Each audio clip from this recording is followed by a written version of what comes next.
following is a production of DallasCowboys.com and the Dallas Cowboys Football Club. How about them Cowboys? Yeah! Go Cowboys! Let's go, baby! Are you ready for a break? Yes. Are you ready for a break? Absolutely. Ready for a break? Yeah, and so much for that. It's time for The Break on DallasCowboys.com We were on the break! with Ambar Garcia, Bryan Broaddus, Nick Harris, and Derek Eagleton. It is Wednesday, April 9th, 2025, Season 21, Episode number 5. Welcome to the latest edition of The Break. We're live from SWBC Mortgage Studios at the Star, presented by LG. LG is the world's #1 OLED TV brand for 11 years and counting. See why at LG.com/OLED Evo. And speaking of LG, we got some surprises that'll be coming up here in the next few weeks, maybe. Is one of them LG. me not being able to get my chair up? There we go. All right, sorry, go ahead. Well, LG does not make the chair, but I'm just saying we're gonna have some surprises for our listeners. So you guys stay tuned for that. LG is they're thinking about stepping up in a big way. We're gonna have some. Spit it out. Yeah, I will not tell you because it hasn't finalized, but we're working on some stuff. I'm just going to say it on 105.3 Don't be giving fake promises on here, Derek, okay? Yeah, you can always use it on 105.3 The Fan, right? Yeah. What'd you say? I said, don't be giving fake promises on here, okay? When do I give fake promises? We'll see. I'll ask again next week. All right. Don't worry, guys. I will keep You're gonna him stay on top of accountable. this? I will Good. keep him Stay on top of accountable it. to what he just said. Stay on top of it. All right. Appreciate you guys joining us. Today we got a few things we're going to talk about. We're going to continue our series on positions. Today we're going to talk about the wide receiver position. If we have time, we'll get into the tight end position as well. Before we do that, though, I did want to catch up on a trade that was made after our show last week. Cowboys get a quarterback in Joe Milton.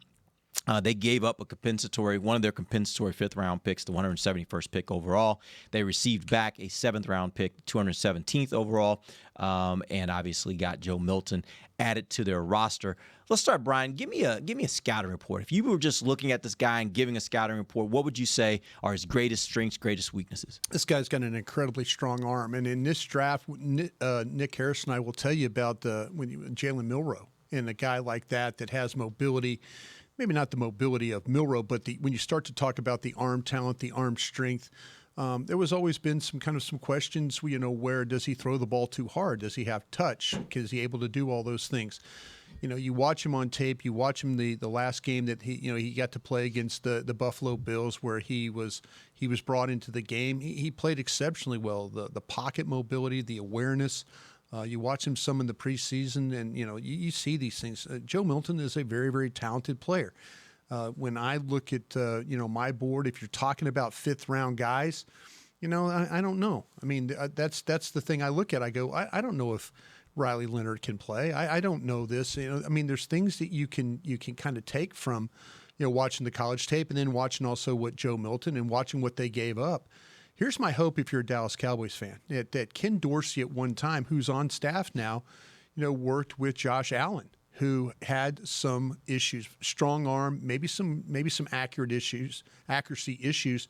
That's my hope right there for if you're a Cowboy fan, is that in fact that Ken Dorsey can come in. This guy, I think the mechanics need to be kind of worked with a little bit. He really strides into his throws, and I think that's why he has the arm talent that he does. The ball sometimes behind guys a little bit, needs to put it out in front. But Ken Dorsey did wonderful things the first couple of years, with Josh Allen, and hopefully that he could potentially do the same thing with Joe Milton. And I think that if they can kind of correct some of those things, the mechanical things with his throwing motion, that I think you might hit on a guy here for a very minimal pick.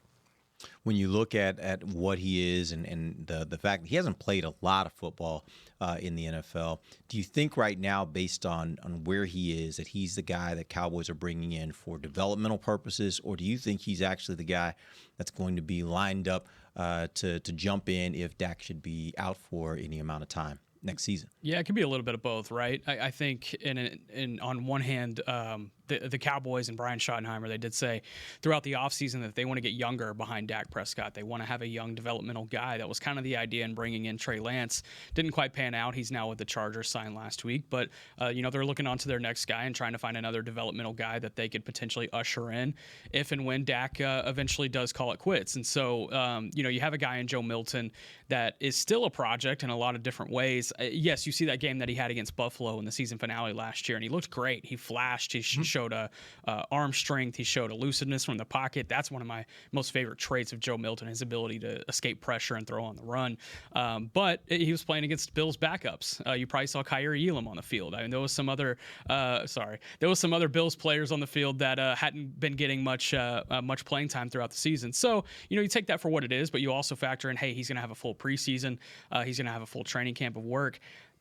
I worry in one instance if, say, this team is 10-3, Dak goes down and they need Joe Milton to finish the season. I don't know if that's something that would make you feel warm and fuzzy. Now, granted, you wouldn't feel warm and fuzzy if it was Cooper Rush, but I think you would still feel better if it was a guy like Cooper Rush. But I understand the thought process behind getting a young quarterback in the building, because let's say that happens in 2026, then Joe Milton might be in a better spot at that point than Cooper Rush maybe ever would have been. So I understand the thought process behind the Cowboys, signing Joe Milton.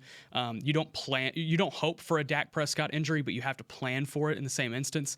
I think there's a little bit of hope that they at least get one full year of Dak before they will need Joe Milton to spot start a game or two throughout a regular season. Well, you still have Will Grier on the team. I mean, I know not many people get excited about that, but I was pretty excited on that last game he had here in that preseason game when Dak was the one coaching him. So I think there's some more stuff that he can show the Cowboys. But at the same time, with a guy like Milton, even though he lacks the experience, what you've seen from him, especially in that game, it gives you some hope. It gives you like something that you can work with and develop. I think it's a good I thought it was a good trade for the Cowboys, and I think he can bring a lot of stuff new here, but also his personality. When you look at a guy like him and you see him talk, he has just this freshness to him. He's ready to come in here and work and just has a different aura that you want. Now I'm excited to see him and what he can bring, and he says all the right things. So we'll see what he does. To quote a longtime NFL coach, Tom Moore, when asked about what they do if Peyton Manning goes down, they say we don't work on effed. That's Tom Moore's quote. I would like to use the word that Tom Moore used, but I can't do it on We're this not going to do that on the show. Not going to do this on the show. But Tom Moore said we don't work on effed. And so I understand where Nick's coming from, though. I'm just having some fun with him right now. Yeah.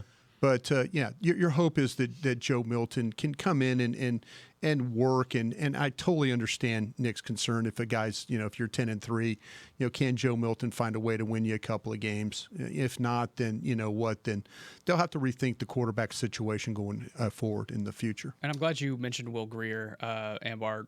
I think there's going to be 4 quarterbacks at camp. I think you'll see an undrafted quarterback too. I think they want to increase the competition at that position behind Dak Prescott as much as possible. And you're right, Joe Milton is not the assumed backup. He's going to have to earn that role. He's going to have to beat out Will Grier. I think he will. But I wouldn't be surprised if there's an undrafted guy that gets thrown in the mix too. Well, playing against the Bills backups and what he did there, if he does that this preseason, my guess is he's probably going to be the guy that they tab as the backup. But it will remain to be seen whether if Dak goes down, he is capable of being able to handle that, because that is a big responsibility when you're talking about a starting quarterback in the NFL during the regular season.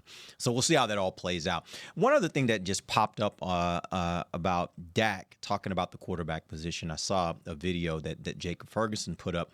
And he said, I think he said it tongue in cheek, Dak is down 50 pounds. I don't think Dak is down 50 pounds. Dak is, I think he's 228 is where he's listed on the 238 maybe, something like that. Something in the 220s, I would guess. I would guess in the 220s. Yeah, but if he's down 50 pounds, that would be really, really small. He's not that. But the fact is, he is looking a little lighter. My question for you guys, and I think this is one of the things I'm trying to figure out how I feel about this. Is that good or bad? Right. Is it good or bad? Because when you start thinking about it, it's good. Like if you're lighter, are you more mobile? Are you more flexible? Yeah. If you're heavier, can you absorb more hits? Which one's better? Dak was always a guy that I believed in when he first started, that he had the body armor to take the wear and tear. And we always one of my lines about him was when Dak is bloodied and muddied, that's when he's playing at his absolute best. Yeah. We're getting to a point now where Dak doesn't need to be bloodied and muddied anymore. But the questions are about his mobility. And these were questions that were even brought up when Mike McCarthy was still the head coach, and he and Jerry Jones and the conversations that they had along the way. Are we dealing with a quarterback that has lost some of his mobility because of some of the horrific injuries that he's had, to his lower body? And with that being said, the best way to be more mobile, and I even, and Nick and I maybe will disagree on this when we talk about the draft, is Shedeur Sanders. If you watch Shedeur Sanders at Jackson State, he looks like a lighter player. Yes, at Jackson State competing against SWAC schools, but still the mobility, you could see him moving around better.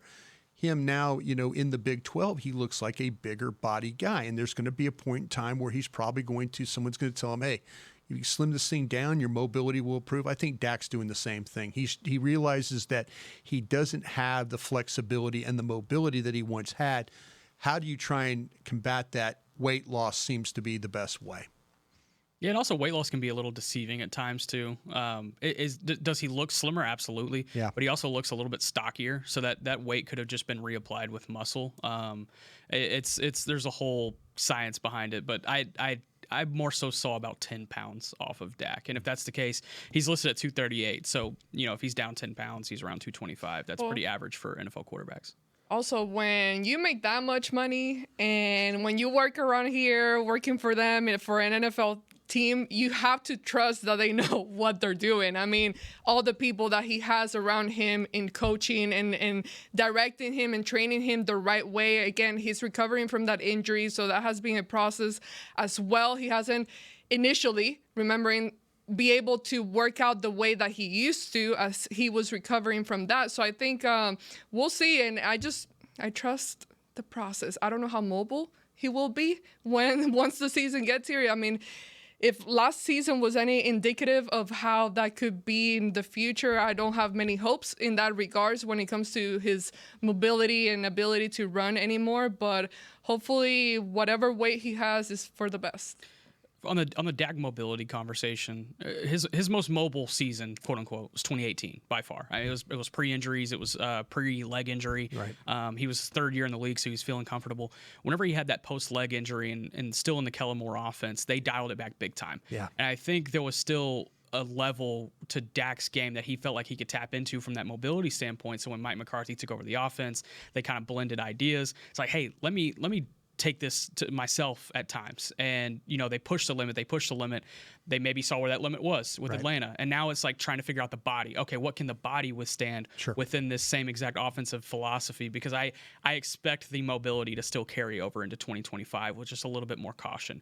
How does that look? That looks in maybe reforming the body in certain instances. And, he was on pace to have his second highest rushing total of his career last season before the injury. So, there's certainly an intention behind getting him more mobile. We like him when he's more mobile from an evaluation standpoint. Mm-hmm. When he's moving outside the pocket, I feel like it, and working off script, especially with CeeDee Lamb, it makes this offense much more dangerous. So I think you can still expect that in 2025. I think there's just going to be a lot of intention putting into the offense about what that looks like. I even wonder to some degree with the new offensive coordinator.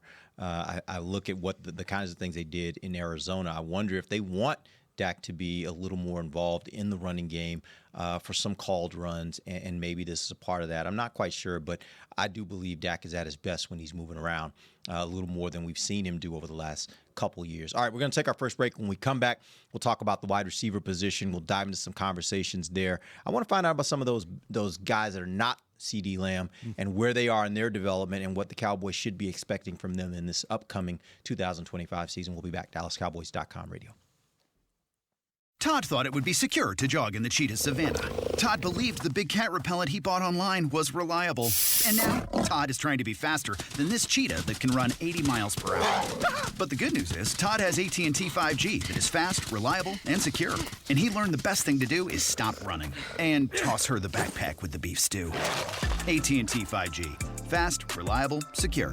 5G requires compatible plan and device. 5G may not be available in your area. See att.com/5G for you for details. It's the official men's skincare brand of the Dallas Cowboys, Jack Black. And right now, Cowboys fans can get 15% off their $75 order. Plus, because every deal needs a playmaker, your order will include a free 5-piece skincare set and free shipping. The Jack Black Playmaker is 4 of Jack's favorites and a full-sized intense therapy lip balm. Make a play for the Playmaker at getjackblack.com/Cowboys with the code CowboysVIP. That's getjackblack.com/Cowboys with the code CowboysVIP. Don't put off getting your oil changed, Dallas. Take 5 Oil Change, a proud partner of the Cowboys, is faster than you think. They're so fast, you don't even have to get out of your car. You can take advantage of Take 5's Stay in Your Car 10-minute oil change at any of their locations across the Dallas area. And remember, at Take 5, you stay in your car because they're faster than you think. That means you won't even have time to show off your best touchdown celebration. Take 5, the official oil change of the Dallas Cowboys.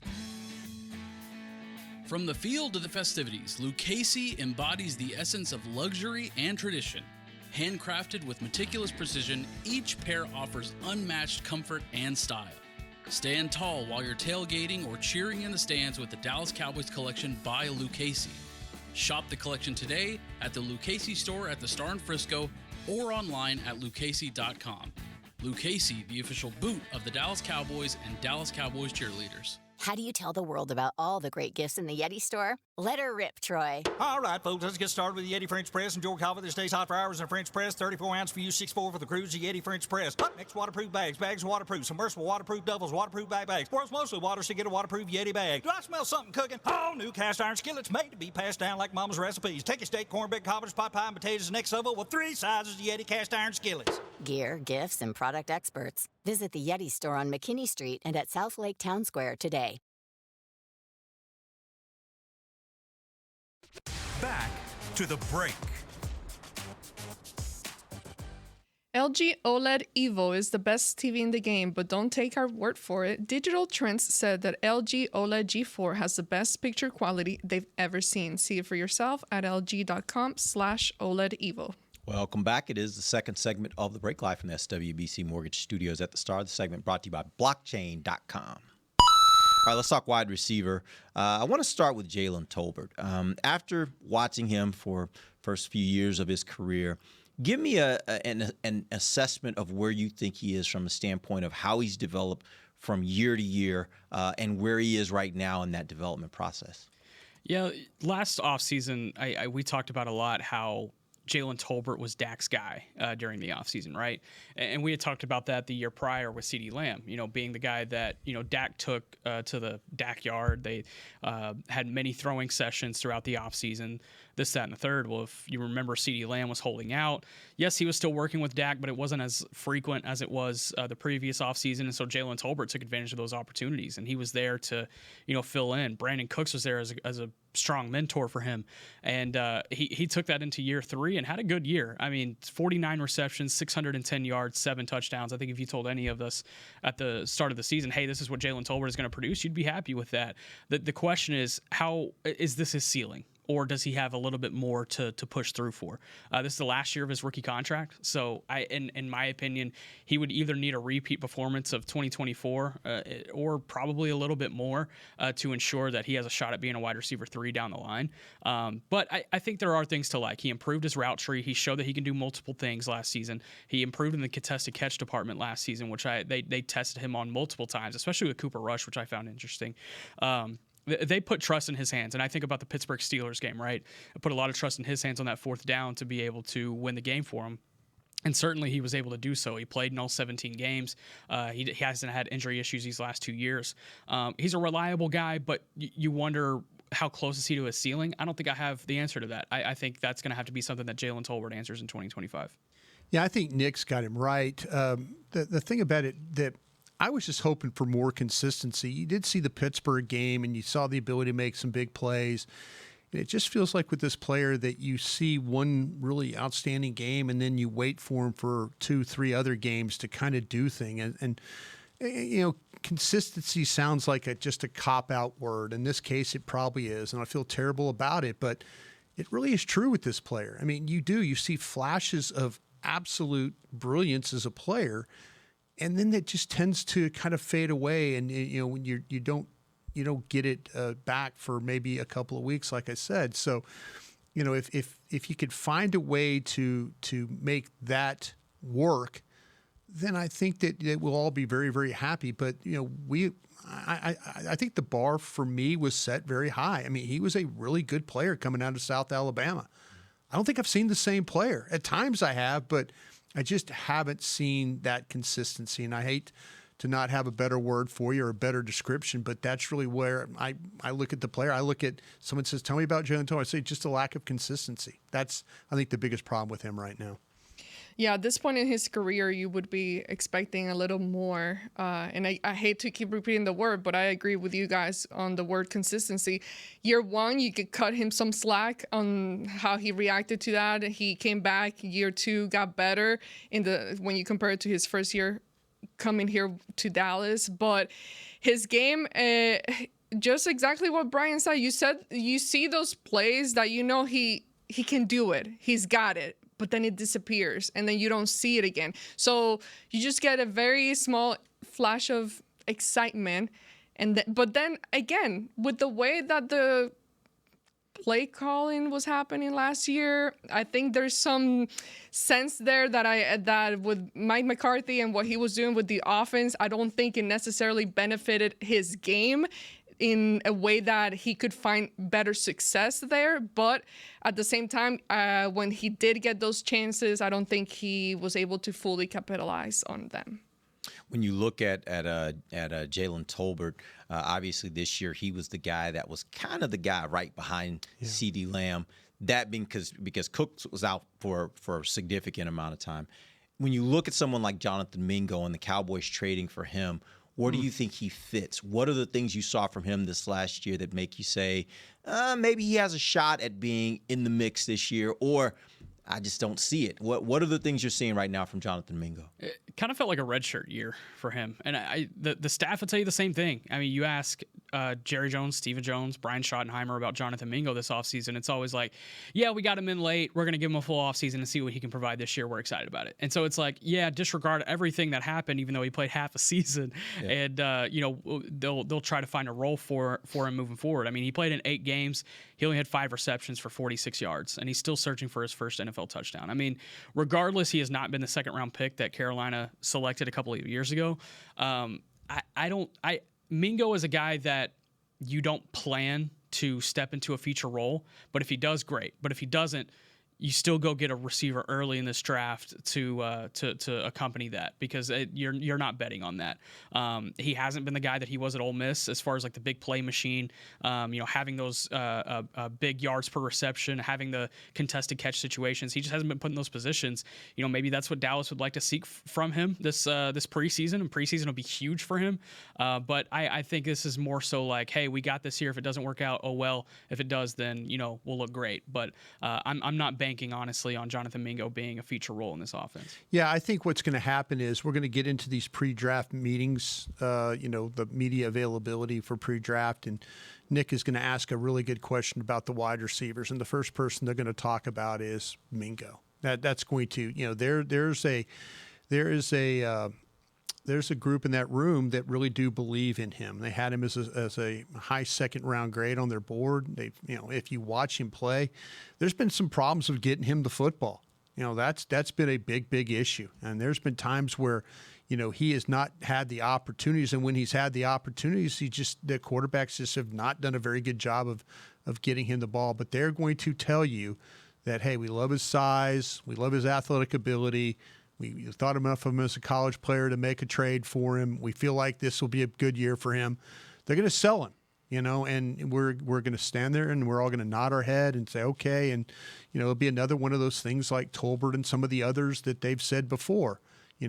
This doesn't keep me from drafting somebody in this draft at 12 that can play wide receiver, because that person, whoever they pick, will immediately go to the head of the class. And, we can all talk about the Jonathan Mingos, and we could talk about Tolbert and Adams and Flournoy and all those guys. They know they need to go get a legitimate guy, and that's why I think they're in the situation they are with Mingo. They'll tell us about him, but it's one of those things that they know they have to get better. If the season started today with the receiving core that they have, I'd be putting Mingo at wide receiver 5. I'd be putting him behind Tolbert, Turpin, and Jalen Brooks as far as what I would expect from production out of him.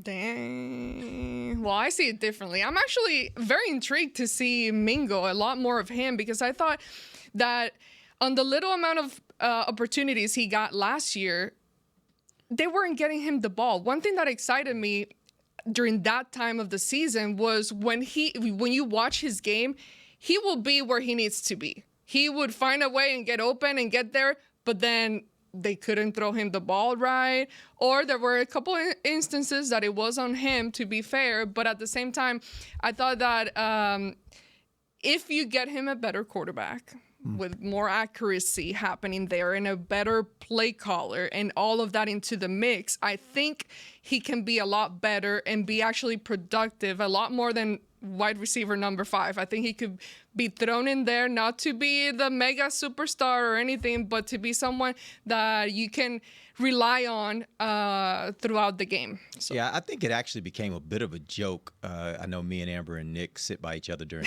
Nick Eatman. And it became a bit of a joke at one point where we were saying, like, are they ever going to throw him a ball he actually has a chance of catching? Because there were so many times he was open, ball went behind him, ball was over his head. It was happening so frequently. It happened to him at Carolina too. Yeah, it happened so frequently, and that was also part of the joke, I guess, is like, can this guy in the NFL, can he get a quarterback that actually will throw him the ball? Because there were opportunities when he was open and he just wasn't getting a fair chance to make a play on the ball. And I think I agree with that from you, Amber. I don't know that I think he's ready to assume, and nor should the Cowboys go into this year expecting him to be their number 2 receiver or number 3 receiver. I think they should see what he can do in training camp. But my expectation is that given an opportunity with a more accurate quarterback, I think he can be better than what he's been to this point in his career.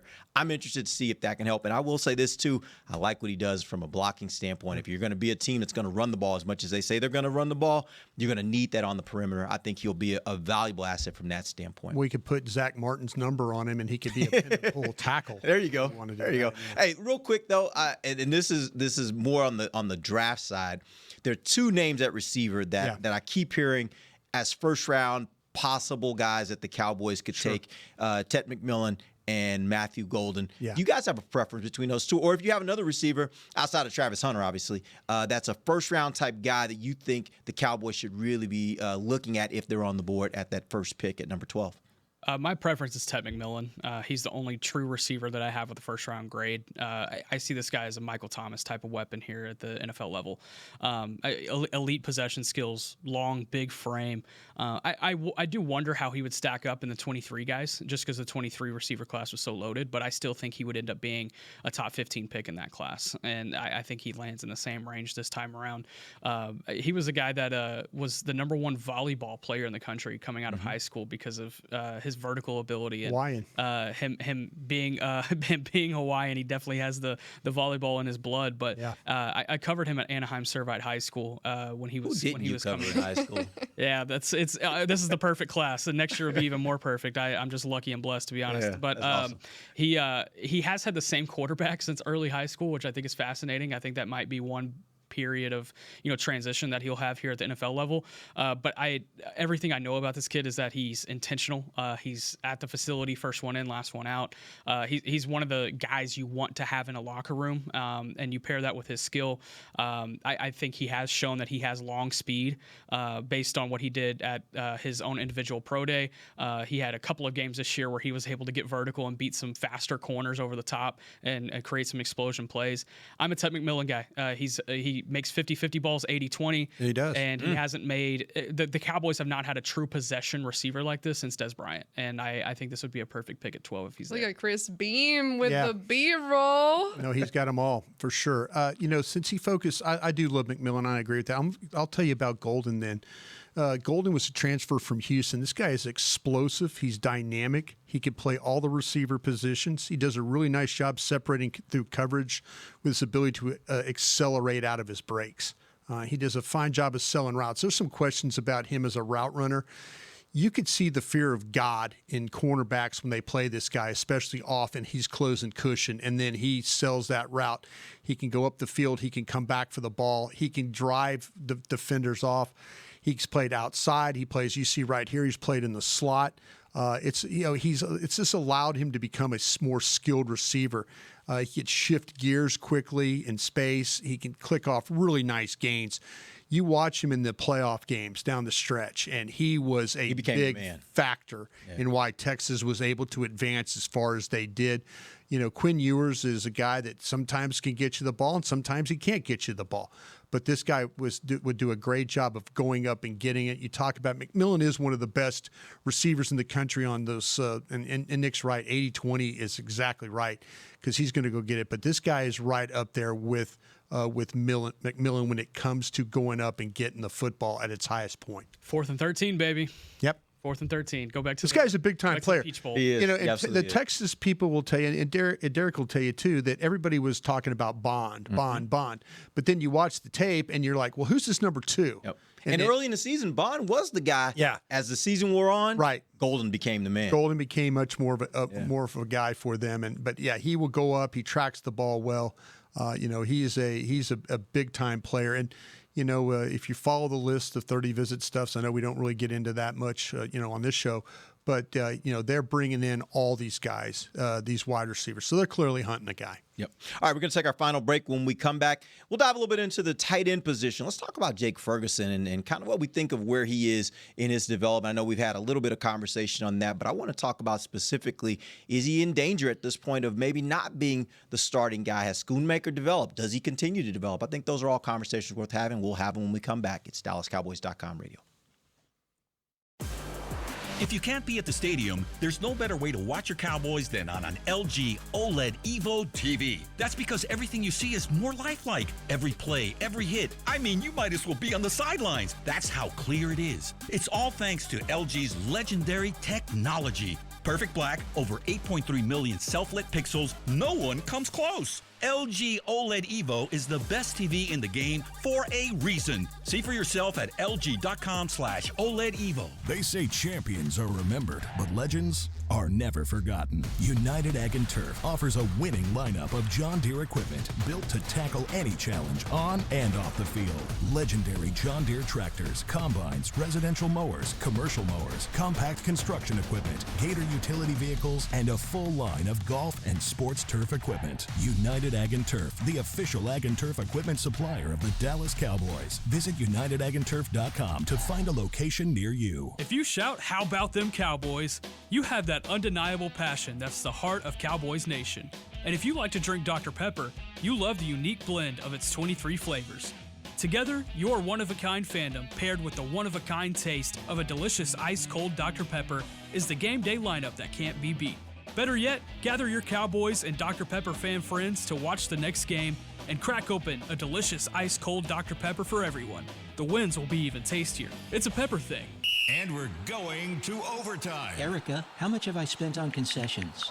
For questions about their money, Dallas Cowboys fans can turn to Erica, the virtual financial assistant in the Bank of America mobile banking app. Learn more at bankofamerica.com/Erica by your side. Bank of America, official bank of the Dallas Cowboys. Erica responses may vary. Digital tools featured require downloading the mobile banking app and may only be available on select mobile devices. Erica is a mobile feature only available in the English language. Your chat may be recorded and monitored for quality assurance. Message and data rates and additional terms may apply. Bank of America, N.A., member FDIC. Todd thought it would be secure to jog in the cheetah savanna. Todd believed the big cat repellent he bought online was reliable.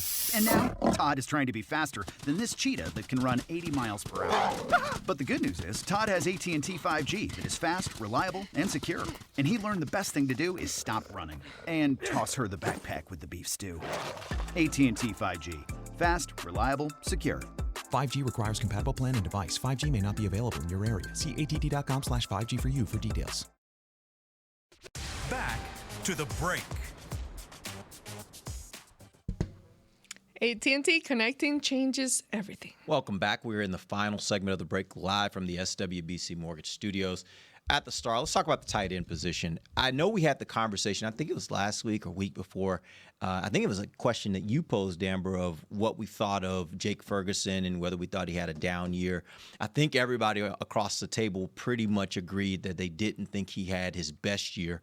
That being concerned, how concerned are you with the overall health of the tight end position at this point? Yeah, it's an interesting position group because I think you could look at it on one hand and say, hey, it doesn't need addressing. You have Jake Ferguson. He's going to be fully healthy going into 2025. He has depth. You finally have blockers in that room, too. It could work out. And then on the other hand, you could see how there's a potential for that room to get really thin really quick by just one guy getting injured during the season. So I don't know. This is not a position I would foresee, spending a draft pick on. Maybe late in the draft. I could see it late day 3. Like, hey, you have one of these 6th, 7th round compensatory picks. But Jake Ferguson is still your tight end 1. I don't think he's done anything to relinquish that role, but you would like to see him either return to his 2023 production or uptick that into 2025. And a fully healthy Dak Prescott will help. But when you take into context Jake Ferguson, you have to take into context the week 1 injury he suffered, the knee sprain against Cleveland, kept him out a couple of weeks, and then the concussion that he suffered in the middle of the season, that was tough on him.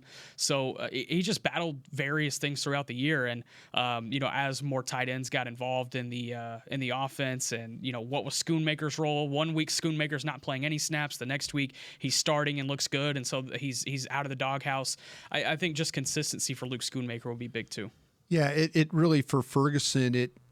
Here's the word consistency again. But you look at what happened he comes back in week 3 against the Ravens, and he put up big numbers, 6 catches for 95 yards. A couple weeks later, they're playing Pittsburgh. He has 6 catches for 70 yards.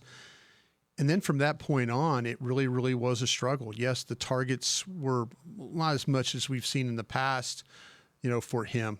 He went from a guy that was kind of a double-digit target guy. A guy maybe got 7, 8 targets.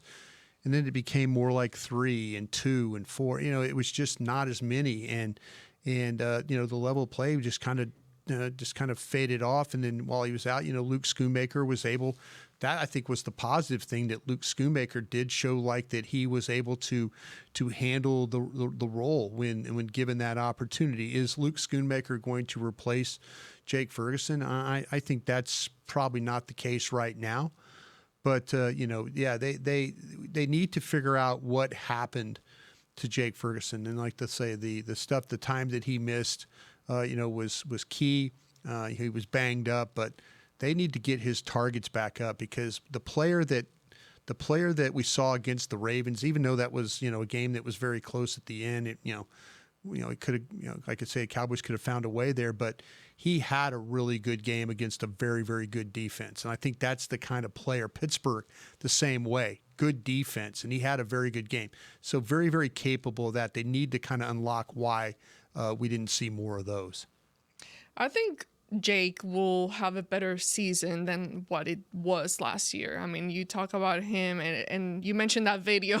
You see him working out, and then he's recovering and all of that. So I expect him to be in full health once the season starts, and him to be able to contribute a lot more and get back to that football shape that he was the year prior, where you saw a guy that was super utilized on the offense. And it was odd to me that last year, Mike McCarthy, he wasn't really getting much help from the tight ends, like really utilizing that to their advantage in years that you've seen, like Dak Prescott, when he was in there, he always finds some comfort in tight ends. So I don't know. I do expect him to be better. And also with Luke, what is this, year 3 that he's going into? Yep. 3rd season. I thought he improved last year from what he was his rookie season. I know he dealt with some injuries that first year. So I think that he's continuously, what's the word? Improving? Yeah, I guess I was looking for a fancier word, but he's consistently getting better, which you love to see. But now he needs to take a bigger step and make that jump. But I think he can still contribute. I agree with Nick, and you need somebody else to come in here, because if you say Jake is out for the season or whatever reason, then you start you start really getting worried there. Yeah, you hope you get a full season of John Stevens. And coming off of back-to-back ACLs, you can really only expect so much, and he's been a camp hero these last 2 years, and that's basically been it. But you hope you can see him on the field a little bit. What can he bring from a receiving standpoint? Because you have your two blocking tight ends and Luke Schoonmaker and Brevin Spann-Ford. What can John Stevens bring you in the receiving department? You'd hope you have that at least to fall back on if there was a Jake Ferguson injury. What is it that Schoonmaker needs to do or could do that would elevate him beyond where he is right now? I know last year we saw some moments that were good, but is that the thing? Yeah, the guy, if you look at his numbers, he's generally a 2 for 2, 4 for 4, 6 for 6. Mm-hmm. He's 6 for 6 for 56 yards. The thing that makes Jake Ferguson so inviting is a run after catch. Like, as he's bouncing off guys, jumping over guys, spinning off guys. He really is taken down by the first guy. That's what I'm saying. With Luke Schoonmaker, you do get receptions. You do, the hands. Early in his career, there's probably some problems there. There was a couple of seam passes that, went off his hands. And Dak is one of the better seam throwers in the league. But I think that Luke Schoonmaker has shown that he's capable now of catching the football. But the thing that's different between him and Jake Ferguson is run after catch. So when you get the opportunity, if you get 6 targets and make 6 catches, have more than 56 yards. I think that's the biggest difference. That's the thing he can improve on. Can he improve on his quickness, his agility, and his ability to break tackles? If this team's going to be a good, heavy run team, as we suspect they will be, how capable is this tight end group of providing what they need as blockers? We've talked a lot about what they can do as pass catchers, but as blockers, are they capable of being what this team will need? I think they're capable, and this is probably where the Mike McCarthy influence kind of still has residual effect, just because he was very emphatic on having these tight ends on the field all the time, and especially in run blocking situations. They have the reps. To be a young room, they do have the reps in the run blocking category. Jake Ferguson has gotten better as a run blocker in each of his 3 seasons. Luke Schoonmaker brought in to do that, and he's done well with that. There's at times he's been off his assignment, but you look at the back half of 2024 and what he was able to do in that department was great. Brevin Spann-Ford, he earned a roster spot because of that. They even throw Hunter Lipke in situations where he can be a tight end run blocker in some areas too. I don't have concerns about this room right now as far as being able to run block. Whereas a year ago I would have said, I'm a little worried about it. And that's a credit to Lunda Wells, and that's a credit to Mike McCarthy at the end of the day too. Yeah, I totally agree with, because if you're looking for that run blocking tight end, and I guarantee you Nick's looked at 1,000 players, so he's probably got a run blocking tight end in his arsenal there.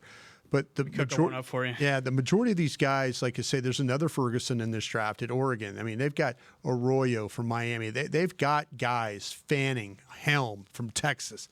These are guys that are more conducive to catching the ball than they are blocking. So, the development of a blocking group is going to have to come, I think, within these walls. And I think it will. I mean, the whole blocking, I did think it improved since the year prior.